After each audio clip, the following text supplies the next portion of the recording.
Bom dia, amada igreja. Cumprimento a todos com a graça e a paz do nosso Senhor Jesus, amém? Vamos abrir nossas Bíblias no livro de Números, dando continuidade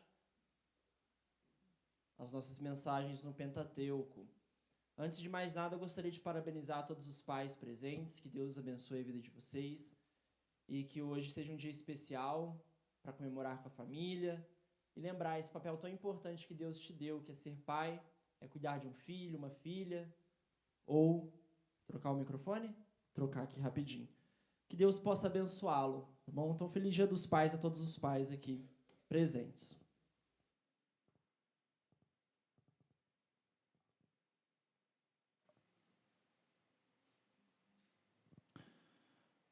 Vamos então fazer uma oração antes de nós iniciarmos a mensagem e meditarmos na palavra do nosso Pai Celestial, nosso Pai que nos adotou como seus filhos em Jesus Cristo. Vamos orar ao Senhor. Bondoso Deus, nosso Pai, pedimos pelas Tuas misericórdias que o Senhor esteja falando aos nossos corações neste momento, ao meu coração, nos ensinando mais uma vez, Senhor, sobre como a Bíblia é uma história unificada que aponta para o Teu Filho, que aponta para a história da redenção. E do começo ao fim, Deus, ela é útil para o nosso ensino, para nos repreender, nos corrigir, nos instruir na justiça, Deus, nos tornando capaz para realizar toda a boa obra, Deus, que o Senhor preparou para que andássemos, ó Deus. Então, que o Senhor possa nos ajudar a estudar, Senhor, o livro de Números nesta manhã e que possamos obter as lições e compreender aquilo que o Senhor quer falar aos nossos corações. É isso que nós pedimos e clamamos em nome de Jesus Cristo. Amém. Irmãos, então chegamos ali no livro de Números. Estamos quase acabando a série do Pentateuco. Obviamente, né, são livros que um deles já dá para ficar um ano inteiro, mas o intuito nosso é apenas trazer um panorama geral do livro, mostrar Jesus, né, em algumas partes do livro, porque também não dá para abordar tudo que aponta para Jesus, porque também são muitas coisas, e trazer algumas aplicações com o intuito apenas de facilitar ali, né, a nossa leitura de livros que às vezes nos causam tanta dificuldade. Então, através desse panorama, esse tem sido o nosso propósito, que ao lermos esses livros, que às vezes nos deixam um pouco confuso, possamos ter mais tranquilidade de lê-los. E hoje, então, chegamos no livro de Números. E para introduzirmos neste livro, eu gostaria de pensar numa analogia para ilustrar como esse livro é e aquilo que vai acontecer e aquilo que nós vamos ver neste livro. Gostaria que, principalmente, né, os pais e as mães pensassem, né, que vão se identificar mais, mas quem não é pai e mãe, né, assim como eu ainda não sou, também pode imaginar nessa situação no futuro, de o seu filho ou sua filha pediram para fazer uma viagem dos sonhos dele ou dela, e o seu filho e sua filha fica no seu pé todos os dias: pai, mãe, eu quero viajar para esse lugar, por favor, me leva para lá, eu quero muito conhecer esse lugar, eu não vejo a hora de um dia poder estar lá e vou falar: nossa, eu estou muito feliz. E a gente sabe que os filhos têm, né, os pais para pedir isso, né? E aí chega um dia que você decide fazer uma surpresa para o seu filho. No aniversário dele, de 15, 16 anos, não sei, você fala: agora eu vou levar o meu filho lá, aonde ele tanto pediu. E aí você faz essa surpresa e fala: filho, nós estamos indo agora. Tem alguns pais até que, para fazer uma brincadeira, diz, né, vamos para um lugar, para o médico, né, para o dentista, e no meio do caminho avisa que a viagem que está prestes a acontecer é naquele momento. E aí seu filho se enche de alegria, e você também, porque você pôde presentear seu filho com essa viagem, e aí vai toda a família feliz, pega o carro, o avião, o ônibus, seja o transporte que for, mas o fato é que todos estão caminhando. Você então comprou as passagens, pegou a estadia em algum hotel, pensou na comida, fez toda aquela logística, com todo carinho e amor, né? Na viagem, colocou uns biscoitinhos, um suco, uma água, algo para o seu filho ir se alimentando, e aí você inicia a viagem, que vai durar ali talvez algumas horas. E aí não demora muito, demora uma meia horinha e seu filho começa a reclamar. E ele começa a falar: ah, pai, está demorando muito. Ah, mãe, não sei, eu estou ficando muito cansado aqui atrás. Aí você vem e pega: olha, eu trouxe um lanchinho para você, eu fiz com todo amor e carinho. E você dá esse lanche para o seu filho, para sua filha. Ah, pai, você fez sanduíche de atum? Não, eu não quero isso, eu quero outro lanche, eu não quero esse lanche. Para mim, isso aqui não é gostoso, eu não gostei daquilo que você trouxe. E ele começa a reclamar, e vai reclamando, e aí você vai continuando a viagem, aí você para no graal ou no frango assado. Aí ele fala: não, eu não gostei desse graal, não. Muito caro aqui, não tem nada que eu gosto, não achei bonito, não achei algo que dá para tirar foto e postar no Instagram. E ele continua reclamando. E aí você, né, como pai e mãe, ou que já se imagina nessa situação no futuro, que sentimento vai passando no seu coração, né? O seu filho pediu uma viagem dos sonhos, finalmente está fazendo, e tudo que ele está fazendo até agora nem chegou no lugar, é só reclamar, reclamar, reclamar. Reclamou da comida, reclamou da demora, reclamou do lugar onde parou, e aí começa a reclamar que está muito calor, aí pede para ligar o ar-condicionado, está muito frio, aí desliga, enfim. Sei que é um exagero, acredito que não existe nenhum filho e filha que chegaria nesse ponto, eu imagino, mas eu gostaria de que todos pensassem nisso e pensassem como vocês se sentiriam vendo seu filho e sua filha se comportando assim depois de você fazer esse esforço para realizar aquilo que ele estava te pedindo antes. E aí, provavelmente, ele vai chegar nessa viagem e vai falar: ah, pai, não é tudo isso não, eu preferia ter ficado em casa. Era melhor não ter nem saído. Aí você deve ouvir isso e dar aquela respirada, falar: vou me acalmar, ou não sei o que eu faço, né? Depois de ter gastado um rio de dinheiro, ter organizado, chega lá, ele fala: era melhor ter ficado em casa. Em casa, pelo menos, eu podia ficar no sofá, né? Então, é um sentimento que só da gente imaginar já causa um pequeno estresse, né? A gente já fica um pouco já com o olho tremendo, né? Só de imaginar algo assim acontecendo. E é justamente isso que o livro de Números trata, de uma viagem onde Deus fez tudo para o seu povo, libertou o seu povo como pediu, resgatou, cuidou, amou, libertou, e o povo não demora muito e só reclama, reclama, reclama, desobedece, desobedece, desobedece. E Deus, mesmo de vez em quando exercendo a sua justiça, ele continua sendo fiel às suas promessas e continua abençoando o seu povo.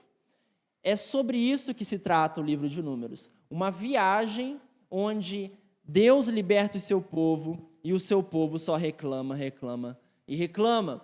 O livro de Números, então, o nome em hebraico é este aqui, Bamidbar, né? Que significa no deserto. Então, essa é a primeira palavra que aparece no livro de Números. Então, vocês vão reparando que o nome do livro, em hebraico, né? O nome do livro para a gente é Números, né? Mas em hebraico era este, no deserto, porque é a primeira palavra que aparece no livro de Números. Se a gente for lá em Números capítulo 1, verso de número 1, diz assim: o Senhor falou a Moisés no deserto do Sinai. Então, a gente vai ver que o povo de Deus saiu do Egito, parou ali no Monte Sinai, Deus fez aquela aliança com o povo. O povo, qual foi a resposta dele enquanto Deus fazia a aliança? Já quebrar a aliança, fez aquele bezerro de ouro para adorá-lo. Moisés volta, quebra as tábuas dos 10 mandamentos. Moisés intercede pelo povo. Deus ouve Moisés, renova a aliança, e ali a gente viu algumas outras coisas, né, como o povo podia continuar caminhando com Deus Santo. E ali, depois do Monte Sinai, começa a viagem, né? Eles estão indo para a terra prometida, a terra que Deus prometeu que iria dar à descendência de Abraão. Então é aqui que a gente se encontra, no deserto. O povo de Israel está viajando, está caminhando. Então pensa ali em mais ou menos 1 milhão de pessoas, ou até um pouco mais, viajando, e Moisés liderando, com a graça de Deus, esse povo.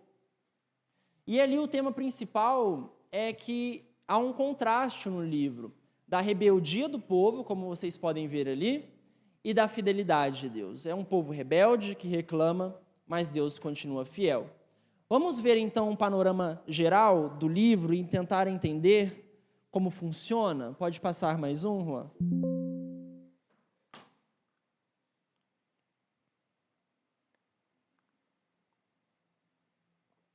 Repara então que temos algumas partes ali, né? Podemos separar do capítulo 1 ao 10, eles estão no Monte Sinai. Depois, olha só, eles começam a viajar aqui do capítulo 10, a parte B, até o capítulo 12, eles começam a viajar. Aí eles param no deserto de Parã, então ali, né, Parã, né, eles param ali. Depois eles voltam a viajar e depois eles chegam nas planícies de Moabe. Então, o livro de Números é esse trajeto, eles vão viajando, eles vão caminhando, eles vão parando num lugar, levanta tudo, desarma as tendas, pega as coisas, viajam, para em outro lugar, levanta tudo, vão viajando, para em outro lugar, e assim vai sendo o livro de Números. O livro de Números, então, começa, pode passar ali, com um recenseamento.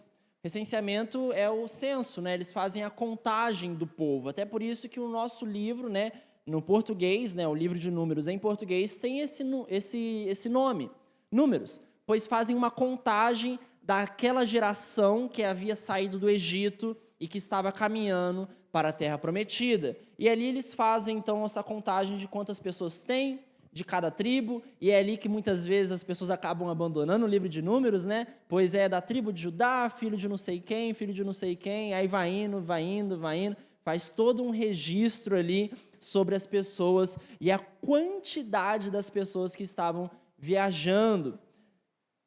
Depois eles organizam o acampamento. Deus ele mostra como o acampamento ele deve ser organizado. Se você passar mais um, nós poderemos ver como é organizado o acampamento, né? Nós vimos que existe o tabernáculo e Deus ele pede que o tabernáculo ele fique no meio. E lembra o que o tabernáculo representava? A presença de Deus, né? Ali, o tabernáculo no meio do povo era que Deus estava com o povo. E nós vimos até que isso aponta para Jesus. Em volta do tabernáculo temos as pessoas da tribo de Levi. Os levitas eram os responsáveis por todos os serviços que aconteciam aqui no tabernáculo. Essa é a tribo que Deus separou para que servisse ali. Então, em volta do tabernáculo ficavam os levitas. E ali eles eram separados nos gersonitas, meraritas, coatitas, né? E aqui ficavam os sacerdotes Arão e Moisés também, que eram da tribo de Levi. Tá? Então, essas três partes aqui, eles eram filhos de Levi e acabaram sendo separados assim. Deus ele determina, então, que Judá tem que encabeçar o acampamento, ele que ia na frente, ele que estava ali na ponta do acampamento, junto com Isacar e Zebulon. Mais 3 tribos ficavam aqui, outras 3 ficavam aqui e outras 3 ficavam ali em cima. Tudo isso mostrando até de uma forma simbólica como a presença de Deus é o centro da vida do povo. Como a presença de Deus e o Senhor em sua santidade tem que ser o centro da onde o povo está. Continuando, nós vemos que Deus, pode passar, ele vem e levanta uma nuvem que sai do tabernáculo. E quando essa nuvem levanta, né, temos também ali umas leis sobre purificação, mas quando a nuvem levanta do tabernáculo, ela vai guiando o povo. Então, quando o povo via aquela nuvem levantando, eles sabiam, é hora de partir. Eles organizavam tudo e começavam a viajar, iam seguindo a nuvem ia fazendo sombra por onde o povo de Israel ia passando. Então, aí eles começam a viagem deles. Então, eles saem do Monte Sinai, guiados pelo Senhor, que guia-os através dessa nuvem que sai do tabernáculo, né? E ali começa a primeira reclamação, ali então começa a primeira queixa de Israel. Então, veja que não demora muito, né? Então, Israel é acabado de ser liberto, chega no Monte Sinai, já quebra a aliança, Deus já tem que renovar a aliança, acontece tudo aquilo, Deus já tem que mostrar como eles têm que ser santos para andar no meio de um Deus que é santo, né? E ali eles começam a viagem e pronto. Israel já começa a reclamar. Nós vamos ver isso em Números capítulo 11, verso de 1 ao 9. Vamos abrir lá? Números 11, verso de 1 ao 9. Olha só as reclamações. Números capítulo 11, verso 1 diz: Então o povo começou a se queixar, falando que era mal diante do Senhor. E quando o Senhor o ouviu, sua ira se acendeu, e o fogo do Senhor irrompeu entre eles, e devastou as extremidades do acampamento. Então o povo clamou a Moisés, e este orou ao Senhor, e o fogo se apagou. Por isso aquele lugar foi chamado Taberá, porque o fogo do Senhor se acendeu entre eles. Então isso é um padrão que vai se repetindo. O povo reclama, Deus ele vem com o seu julgamento, mostrando que o povo está errado, e aí eles voltam atrás, clamam a Moisés, Moisés intercede por eles, e aí Deus ele age com graça e misericórdia, perdoa o povo e continuam caminhando. Eles reclamam aqui que eles querem voltar para o Egito, olha só. Então, Deus tirou eles daquela nação terrível, que os escravizava, que os oprimia, que eles queriam tanto ser libertos, e finalmente, quando foram libertos, eles falam para o Senhor: queremos voltar para o Egito. Lá no Egito era melhor. Quando o Senhor não estava conosco, e estávamos lá esquecidos na escravidão, era melhor do que estar aqui no deserto contigo, Senhor. Parece que o povo de Israel é muito fácil de se esquecer sobre as bênçãos que o Senhor realiza entre eles. E nas primeiras dificuldades e nos primeiros desconfortos, eles reclamam e querem voltar atrás. Eles não só reclamam que querem voltar para o Egito, mas eles querem outras comidas. Deus dá um maná para eles, que também é outra coisa que aponta para Jesus, que acabamos não abordando no livro de Êxodo. E eles não querem mais comer maná, eles já estão saturados daquela comida, eles querem outra comida, e eles reclamam, e vão se queixando contra o Senhor que os libertou. E assim é a gente muitas vezes. No primeiro desconforto, no primeiro sofrimento que Deus nos deixa passar, no primeiro deserto que chegamos, já esquecemos de todas as bênçãos que o Senhor fez em nossas vidas, de como Deus nos salvou, de como Deus nos libertou, e já queremos voltar atrás, porque sem o Senhor é melhor do que estar com o Senhor. Conforto sem o Senhor é melhor do que desconforto com o Senhor. Isso é a visão de muitos e é a visão de Israel também. Então, ver Israel nos ensina muito, pois ele é tipo um espelho de quem nós somos muitas vezes. Bom, e então Moisés intercede ali por eles, resolve aquela primeira questão, e aí as coisas começam a ficar mais tranquilas, né? Não, Moisés, que teve que aguentar muito, viu, irmãos? Agora tem a sua própria irmã e o seu próprio irmão contra ele. Miriam e Arão se voltam contra Moisés. E ali é uma coisa bem curiosa, eles se voltam por causa da esposa que Moisés tinha, não gostavam ali da esposa. É uma passagem um pouco nebulosa em alguns sentidos, mas o fato é que Miriam e Arão se voltam contra ele. Deus chama os três no tabernáculo. Quando Miriam e Arão se revoltam contra Moisés, Deus fala o seguinte: vem aqui os três na minha presença.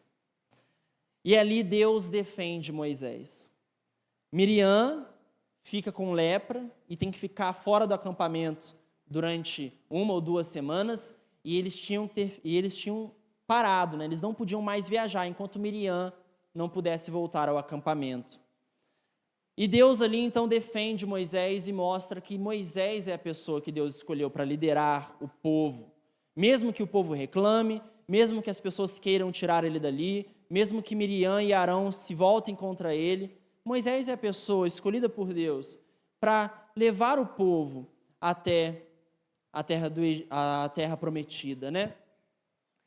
A gente continua e agora eles param. Então veja, eles estavam viajando e agora eles param no deserto de Parã. Ali eles estavam pertinhos da terra prometida. E o que eles fazem? Moisés pega 12 pessoas, uma de cada tribo. E aqui tem a famosa passagem dos 12 espias. E ele fala, olha, os 12 vão lá na terra prometida e vão ver como que é a terra. E se está tudo certo, se a gente pode já conquistar a terra. Então veja, a gente sabe que Israel demorou muito tempo no deserto, já a gente vai chegar nessa parte. Mas não era para ter demorado. Quando eu estava aprendendo mais sobre o livro de Números, né, e sobre a história de Israel, eu achei que eles ficaram tanto tempo no deserto porque a viagem era realmente longa. Para mim, o lugar era tão longe, né, que eles ficaram ali por causa disso. Mas a gente vê que não, eles já chegam muito rápido aonde eles têm que chegar. E eles já podiam começar a conquistar, né? Por isso que Moisés envia os 12 espias, e eles vão na terra prometida, vão dar uma olhada, e eles voltam. E aí Moisés fala, e aí? O que vocês viram? O que vocês podem falar para o povo sobre a terra? Será que a gente já pode ir lá? 10 deles falaram, olha, lá tem gigantes, lá a terra é muito boa de fato, mas não dá para conquistar. Não dá para fazer nada, é impossível, vamos voltar. E aí o povo ouve isso e fala, acabou, vamos voltar, não vai dar. Lá o povo é muito poderoso. E veja, é o mesmo povo que viu Deus abrindo o mar. É o mesmo povo que viu as 10 pragas. É o mesmo povo que viu as maravilhas do Senhor. E agora, diante de uma dificuldade, desanimam, querem voltar atrás, acham que não dá, que Deus não vai abençoá-los, mas Deus prometeu isso. 2 deles, Caleb e Josué, guarda bem esses nomes, falam, não, gente, Deus pode nos dar a vitória sim, vai nos abençoar, nós vamos conquistar a terra prometida, lá é bom, tem bons frutos, Ele vai nos dar a terra, vamos conquistar. Quem você acha que o povo ouviu? Josué, ou Caleb ou os outros 10? O povo ouve os outros 10, e aí um tumulto começa no acampamento. Não vamos conseguir, vamos voltar atrás, vai dar tudo errado, o povo se revolta contra Moisés e Arão. Olha, mais uma que Moisés tem que aguentar. Moisés é o pai, né, na história da viagem, ele que é o que tem que aguentar, né, pensando humanamente, né, mas Deus que é quem recebe, na verdade, todas as críticas e queixas, né. E ali, Arão e Moisés, vendo aquela situação, caem com o rosto no chão diante de Israel. Eles caem, ficam prostrados, provavelmente orando, provavelmente já clamando ao Senhor. Josué e Caleb veem aquela situação, então pensa, milhares e milhares de pessoas contra 2 homens. E ali Josué e Caleb veem aquela situação e falam, peraí, e eles vão defender, eles vão tentar ajudar. Sabe o que acontece? O povo quase apedreja Josué e Caleb. Olha só o povo que Moisés está viajando. Olha só o povo que está indo para a terra prometida. Rapaz, Deus ele ia entregar a terra naquele momento, naquela hora, se todos falassem, vamos porque o Senhor vai nos dar. Tinha tudo dado certo. Mas já que começaram a reclamar e desconfiaram do Senhor e quase queriam matar Josué e Caleb, Deus teve que intervir. Deus aparece no tabernáculo e intervém. E começa a exercer a sua justiça sobre o povo. E o povo, mais uma vez, né, fala, não, Senhor, nós pecamos, Moisés intercede por nós. Moisés faz o quê? Eu não vou interceder por vocês não, já intercedi 2 vezes, né? Moisés intercede mais uma vez e Deus, ele tem misericórdia do povo. Isso porque Deus, ele fala, Moisés, sai da frente, eu vou destruir todo mundo e de você, Moisés, eu vou fazer um povo. Moisés fala, não, Senhor, não faça isso. Né? Muitos de nós talvez iríamos ouvir isso e falar, não, tá bom, Senhor, vai lá que o meu povo vai ser bom, né? Mas Moisés fala, não faça isso. Tenha misericórdia. E Deus, ele tem misericórdia, Deus perdoa o povo. Mas há uma coisa aqui que Deus determina. Por causa dessa rebeldia, Deus ele fala o seguinte ao Israel, vocês vão demorar 40 anos no deserto até conquistar a terra prometida. A geração de adultos que saíram do Egito e estavam caminhando para a terra prometida vão morrer todos no deserto. E a geração que vai entrar na terra prometida são os seus filhos, são as crianças e os que forem nascer no meio do deserto. com a única exceção, até agora, de Josué e Caleb, né? E de Moisés também até agora. O resto, todos os adultos, todos que saíram do Egito, nenhum deles entrou na terra prometida. Todos morreram no deserto. Os seus filhos viram a terra, e Josué e Caleb, né, que foram fiéis ao Senhor. E olha só, se a gente for ver no capítulo 14, verso 44, olha só o que Israel tenta fazer agora. 14, verso 44. Diz o seguinte: assim mesmo eles subiram ao alto do monte, mas a arca da aliança do Senhor e Moisés não saíram do acampamento. Então os amalequitas e os cananeus que habitavam na montanha desceram e os feriram, derrotando-os até Ormá. Então, olha, quando ia dar tudo certo, eles não queriam ir. Quando Deus falou, olha, não vai, porque agora vocês vão ficar 40 anos no deserto, eles falaram, agora vamos. Eles gostam de fazer o contrário, né? E olha que interessante, fala assim que eles subiram, mas a arca da aliança do Senhor e Moisés não foram. O que representava a arca ali no tabernáculo? O que representava ali? A presença de Deus. Eles foram sem o Senhor. Olha, eu não sei vocês, mas se eu fosse alguém no povo de Israel e visse Israel subindo para batalhar, e eu vi que Moisés e a arca da aliança e o tabernáculo ficaram para trás, eu ia falar, olha, eu não vou não, isso é furada. Deus ficou aqui, eu vou lá lutar com vocês, por quê? Mas eles foram e morreram vários naquela batalha, né? Ou seja, né? Parece que o povo de Israel não aprende. Será que agora eles vão ficar mais tranquilos? Não. Logo em seguida, para, né, Moisés realmente ver que não tem descanso, a gente pode voltar lá no slide, tem a rebelião de Corá. Corá, que era um dos levitas ali também, eles começam, que era primo de Moisés, inclusive, né? Então, olha só, irmã contra Moisés, agora é o primo. Aí o primo de Moisés juntou um monte de gente para falar, olha, vamos tirar Moisés, vamos voltar para o Egito, isso aqui não está dando certo. E aí Moisés clama ao Senhor, e eles se rebelam, e Deus defende mais uma vez Moisés, e é aquela passagem que muitos de nós conhecemos já, onde a terra se abre, Corá e todas as pessoas que o apoiavam são engolidos e a terra se fecha. Mais uma vez mostrando que Deus estava com Moisés. Então, olha só, Moisés não teve descanso.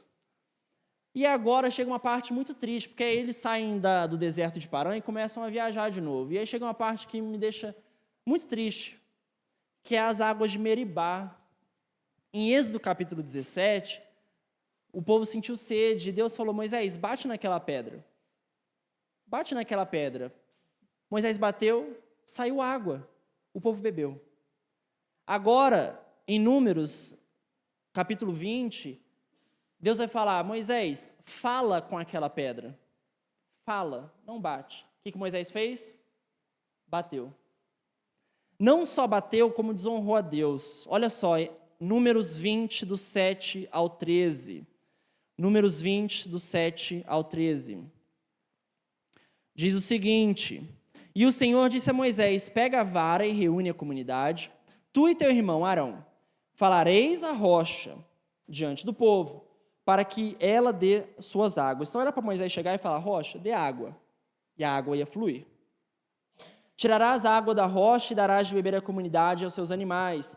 Então Moisés pegou a vara de diante do Senhor, conforme este lhe havia ordenado. Moisés e Arão reuniram a assembleia diante da rocha, e Moisés lhes disse, rebeldes, ouve agora. Olha, Moisés aqui, ele estava já um pouco mais bravo. Rebeldes, ouve agora. Será que vamos tirar a água desta rocha para vocês? Olha o que ele fala.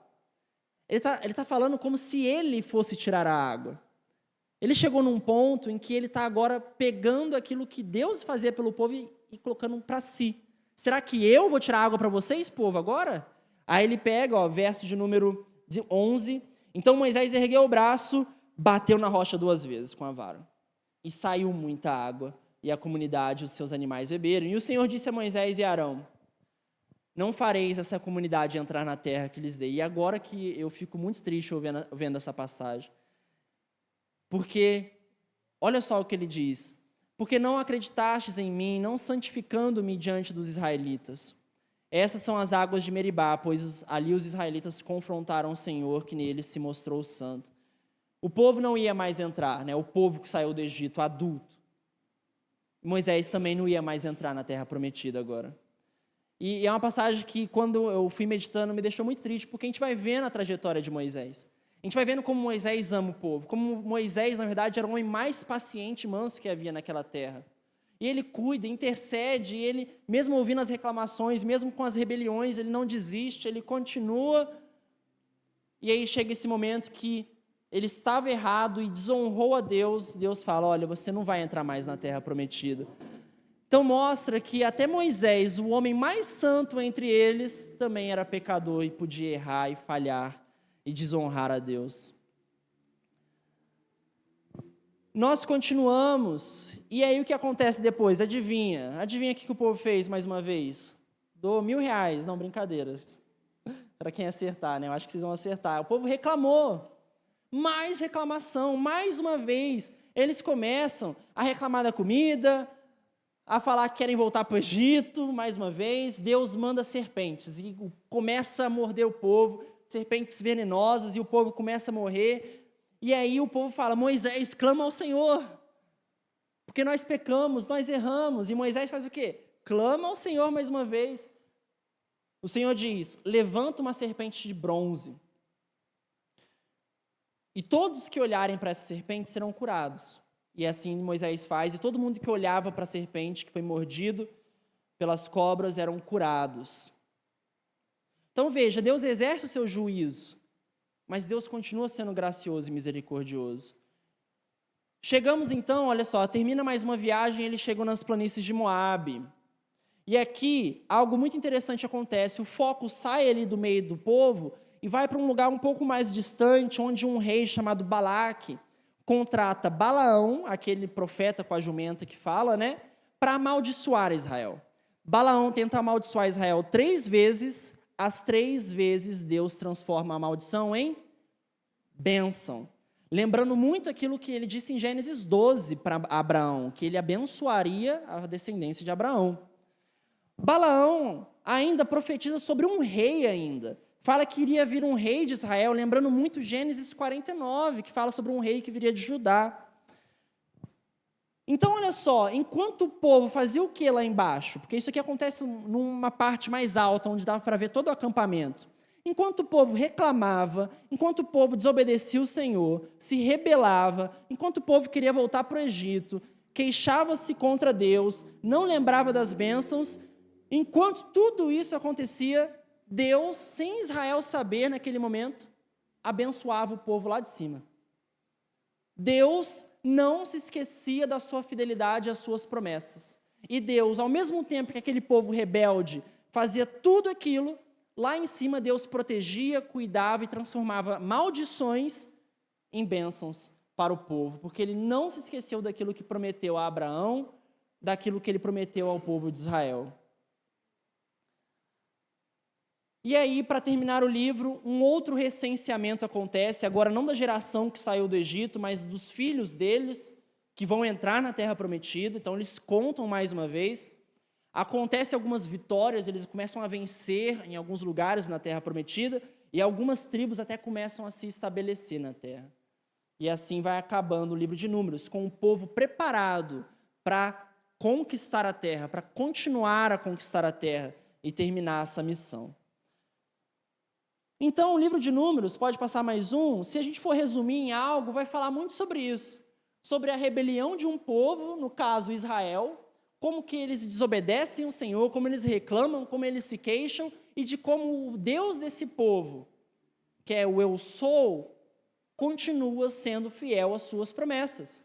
Deus fez promessas ao povo, e independente do povo reclamar, do povo ser rebelde, do pecado do povo, Deus não esquece daquilo que prometeu. Deus não esquece daquilo que prometeu a Abraão, daquilo que prometeu a Jacó, a Isaac antes de Jacó. Deus não esquece daquilo que prometeu em relação a Judá. Deus não esquece de toda a aliança que Ele fez com o povo, mesmo o povo sendo pecador e rebelde. Tanto que isso é uma mensagem que aparece muito na Bíblia. Aqui temos várias passagens que essa mensagem da rebelião do povo e a fidelidade de Deus aparece repetidas vezes no livro de Salmos, até no Novo Testamento, no livro de alguns profetas. Então essa é a mensagem de Números. Deus permanece fiel mesmo quando a gente não merece, mesmo quando a gente reclama, mesmo quando a gente se queixa e se torna rebelde, Deus permanece fiel às suas promessas a nós. Amém? E como nós vemos Jesus nesse livro? Separei aqui 3 momentos em que podemos ver Jesus Cristo. O primeiro deles é as águas de Meribá. Pode passar? As águas de Meribá, que Moisés primeiramente bateu na rocha e depois só tinha que falar, mas ele bateu de novo, é algo que apontava para Jesus. Como nós sabemos disso? Porque o Novo Testamento nos diz. 1 Coríntios, capítulo 10, verso de 1 até o 4. 1 Coríntios 10, do 1 ao 4.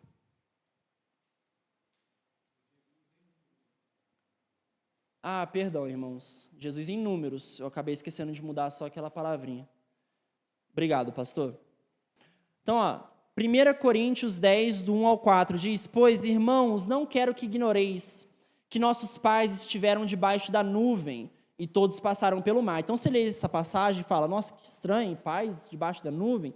Mas a gente que já leu números aqui agora, já deu uma olhada, já lembra, opa, ele está falando do povo, que a nuvem guiava o povo. Todos foram batizados em Moisés, na nuvem e no mar, todos comeram do mesmo alimento espiritual e todos beberam da mesma bebida espiritual, porque bebiam da rocha espiritual que os acompanhava, e essa rocha era Cristo.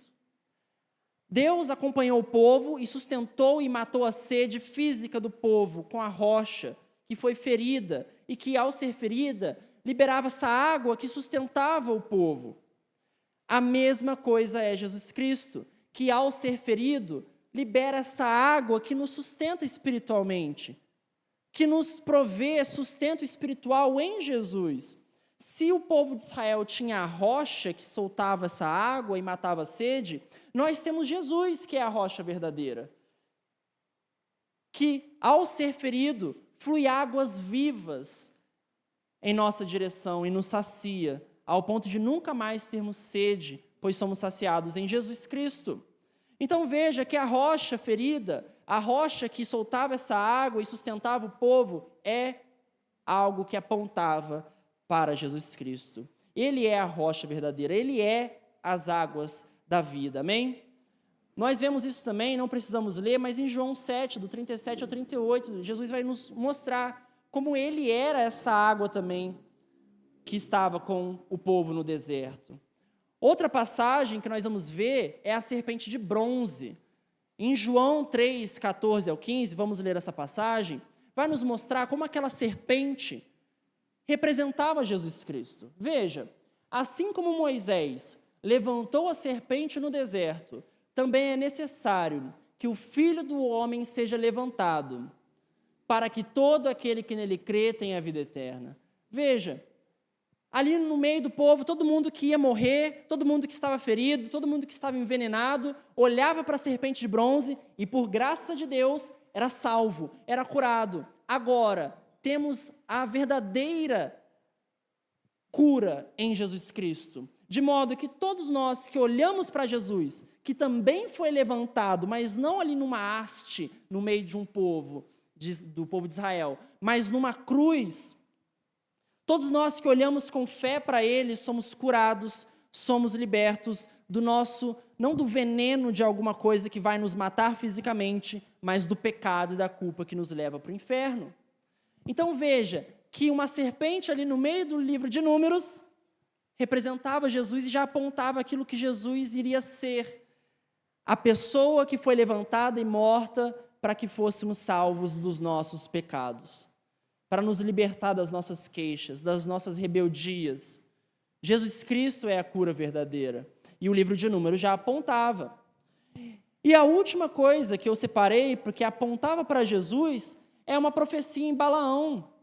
Quando Balaão vai profetizar contra Israel e Deus transforma em bênção, ele termina vendo uma visão de um rei. Olha lá, Números 24, verso 17. Números 24, verso 17. Diz o seguinte: Eu o vejo, mas não agora. Eu o contemplo, mas não de perto. virá uma estrela de Jacó. Guarda bem a palavra estrela. De Israel se levantará um cetro que ferirá as fronteiras de Moabe e destruirá todos os filhos do orgulho. Ele está dizendo sobre um rei que iria vir de Israel. Lembra muito a promessa que foi feita a Judá, que viria um rei de Judá também. E nós sabemos que esse rei que Balaão profetiza é Jesus Cristo. Apocalipse 22, verso 16. Diz: Eu, Jesus, enviei o meu anjo para vos testemunhar essas coisas em favor das igrejas. Eu sou a raiz e a geração de Davi, a resplandecente estrela da manhã. Jesus é o rei profetizado em Gênesis 49, e é o rei profetizado em Números 24, que viria e seria o rei do seu povo, e reinaria com justiça e poder. Então, olha só como mais uma vez nós podemos ver que a Bíblia é uma história toda unificada, apontando para uma única pessoa, Jesus Cristo, nosso Senhor.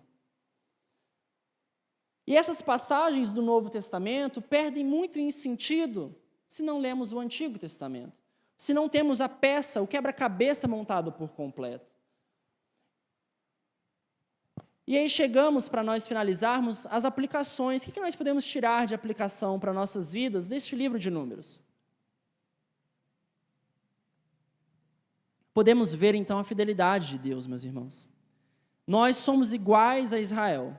Fomos salvos, não do Egito, mas do pecado que estava no nosso coração e do poder da morte e das mãos do diabo, e fomos levados ao seu reino de luz. Fomos adotados como seus filhos e ainda assim reclamamos, ainda assim nos queixamos, ainda assim muitas vezes nos parece que era melhor quando não estávamos com Deus. Ou muitas vezes nos tornamos rebeldes, mas se algo o livro de Números tem a nos ensinar, é que Deus ele é fiel às promessas que Ele faz. Ele fez promessas a Israel e Ele fez promessas a nós, que somos o seu povo. Promessas de nos salvar, promessas de nos levar em segurança ao céu, promessas de que estaria conosco todos os dias de nossas vidas, promessas de que nos selaria com seu Espírito Santo e que hoje Ele habitaria em nós.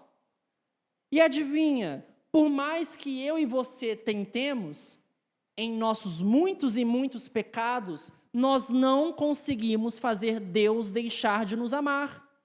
Ele prometeu te amar para sempre e adivinha o que Ele vai fazer? Exatamente isso. Mesmo no seu dia melhor com Deus e mesmo no seu dia pior com Deus. Porque o amor de Deus, a fidelidade às promessas que Ele fez a nós, não dependem de mim, e não dependem de você, não dependem do nosso desempenho religioso, depende da fidelidade do Senhor. E se Ele é fiel e não pode negar a si mesmo, tudo o que Ele prometeu a nós, Ele vai cumprir. Não porque nós merecemos, mas porque Ele é um Deus de graça e misericórdia. Segunda coisa, se Ele é fiel e prometeu que seríamos seus filhos, e de fato nos tornou seus filhos, é isso que seremos para sempre. Podemos errar, podemos falhar, mas já que Ele prometeu e estamos debaixo de uma aliança muito melhor do que a aliança que foi feita com Israel, uma aliança não com base em sangue de bode ou animais, mas com a base no sangue do Filho de Deus, o Cordeiro verdadeiro, nós seremos o seu povo, seremos os seus filhos para todo sempre, porque fomos comprados com o sangue de Jesus Cristo. Não somos filhos de Deus porque nós vamos à igreja, porque nós lemos a Bíblia, porque nós somos bonzinhos. Somos filhos de Deus porque a graça de Deus nos alcançou, mesmo sendo tão miseráveis, assim como Israel era, ao ponto de nos adotar em amor e graça. E é isso que seremos para sempre. E glória a Deus por isso. Porque se dependesse de nós, deixaríamos de ser filhos de Deus rapidinho. Se estivesse em nossas mãos a responsabilidade de nos manter debaixo da vontade de Deus, de ser filho dele, de ser povo, nós deixaríamos de ser rapidinho. Mas, graças a Deus, não depende de nós, mas depende da fidelidade do Senhor e da sua graça. E terceiro, chegaremos na verdadeira terra prometida. Parte do povo não chegou. Parte do povo não viu a terra prometida. Mas nós podemos confiar que, se temos fé em Jesus Cristo, não chegaremos a uma terra especial aqui neste lugar, mas chegaremos na presença do Senhor eternamente, quando morrermos, quando partirmos dessa vida, ou quando nosso Senhor Jesus voltar. É a verdadeira terra prometida que aguarda o povo de Deus. Mais uma vez, não porque merecemos, mas porque Deus é fiel às suas promessas. E Ele prometeu que, se eu e você temos fé em Jesus Cristo, esse é o nosso destino certo. Não há outro lugar que nós podemos ir ao final desta vida, ou quando Jesus voltar, senão ao céu do lado do nosso Pai. Amém? Então, olha só o que o livro de Números nos ensina, que somos muito parecidos com Israel, mas que Deus ainda assim é fiel. E nós participamos de uma aliança melhor do que a que Israel participava na época. A nova aliança com o sangue de Jesus Cristo. Então veja, temos dois recenseamentos no livro de Números. Aqueles que foram rebeldes, que não quiseram ouvir o Senhor, e esses foram deixados de fora da terra prometida, e aqueles que tiveram por graça a oportunidade de estar na terra prometida. E a pergunta que nós podemos nos fazer é: de qual recenseamento fazemos parte? Veja, você não precisa ser perfeito para ser salvo, pois você nunca será. Mas você precisa, e eu preciso, fazer algo: ter fé no Senhor Jesus e se arrepender de todo o coração dos nossos pecados. Não é se filiar ou se tornar membro de uma igreja que nos salva, mas é ter fé em Jesus Cristo, que nos garante receber todas as promessas que Ele fez em sua palavra. Então a pergunta é: será que eu já faço parte deste povo, que vai chegar com certeza na terra prometida, de que pode ter certeza de que Deus será fiel às suas promessas? Ou seja, será que eu já tive fé em Jesus Cristo verdadeiramente? Será que eu já me arrependi dos meus pecados? Ou será que eu faço parte do recenseamento daqueles que não têm fé em Jesus e que vão ser deixados de fora? Não porque Deus falhou em sua graça, mas porque nós não fomos até aquele que pode nos reconciliar com Deus, que é Jesus Cristo. Israel pedia para que Moisés intercedesse. Nós podemos pedir a alguém para interceder por nós. Não é Maria, não é Moisés, não é qualquer outro, mas é Jesus Cristo. Ele é o único mediador entre Deus e os homens. E é quem pode nos garantir fazer parte do recenseamento daqueles que vão estar na terra prometida, a verdadeira terra prometida. Então, para concluir, pode passar mais um, é o mesmo slide que estamos tendo há alguns 2 domingos. A Bíblia, irmãos, é uma grande história sobre uma pessoa, Jesus. Nós vimos em Gênesis que Ele é aquele que vai esmagar a cabeça da serpente, Ele é aquele que vem da descendência de Abraão para abençoar todos os povos, Ele é aquele que vai vir de Judá para ser o rei eterno e reinar sobre o seu povo. Vimos em Êxodo que Ele é a representação da Páscoa, Ele é o Cordeiro Pascual morto por nós, para que a morte não chegasse em nossas vidas. Ele é o tabernáculo que representava a presença de Deus, e hoje Ele é o próprio Deus habitando entre nós, e habitando em nós, em nosso coração. Ele é o dia da expiação, quando o sumo sacerdote sacrificava um cordeiro, um bode, para trazer perdão dos pecados. E agora, Ele veio e morreu apenas uma só vez. Ele é o nosso sumo sacerdote, que entra no Santo dos Santos e rasga o véu de uma vez por todas, para que hoje, em Jesus, tivéssemos livre acesso à presença de Deus. Ele é o maná que sustentava o povo. Ele é a água que sustentava o povo, que saía da rocha ferida. Então, olha como a Bíblia é uma história única, que fala sobre Jesus. Isso porque existem ainda outras e outras referências. Ele é a serpente de bronze. Ele é tudo isso que nós temos visto ao longo desses domingos. E veremos mais uma última vez no livro de Deuteronômio, se assim Deus nos permitir. Há uma única história no universo, e essa história não fala sobre mim e sobre você, mas fala sobre Jesus. Amém? Vamos orar e nos dividir em classes. Senhor Deus, obrigado, porque o Senhor nos salvou, o Senhor nos guia hoje, Deus, e está nos conduzindo a uma terra, a um lugar melhor do que esse, que é ao seu lado, que é na tua presença. E nós podemos saber que vamos chegar lá, independente das nossas rebeldias que muitas vezes temos, porque o Senhor é fiel às suas promessas. E nós te louvamos, e nós te engrandecemos, e nós nos reconfortamos, Deus, na fidelidade que vem do seu ser. Nos perdoe, muitas vezes por sermos parecidos com Israel, por reclamar, nos queixar e sermos rebeldes. E nos ajude a ser mais parecidos com o verdadeiro Filho de Deus, que é Jesus Cristo. Que possamos nos assemelhar a Ele, que possamos ser iguais a Jesus, para viver uma vida para o teu louvor, em gratidão e amor, porque o Senhor libertou o povo de Israel do Egito, e o Senhor libertou a gente de algo pior ainda, que é dos nossos pecados, que é da ira que estava por vir, do inferno, da condenação, da morte, do diabo e de nós mesmos, e nos levou ao seu lado. E hoje, o Senhor não anda mais num tabernáculo, mas habita em nossos corações, e nós te louvamos por isso. Em nome de Jesus Cristo, te engrandecemos e te exaltamos. Amém e amém.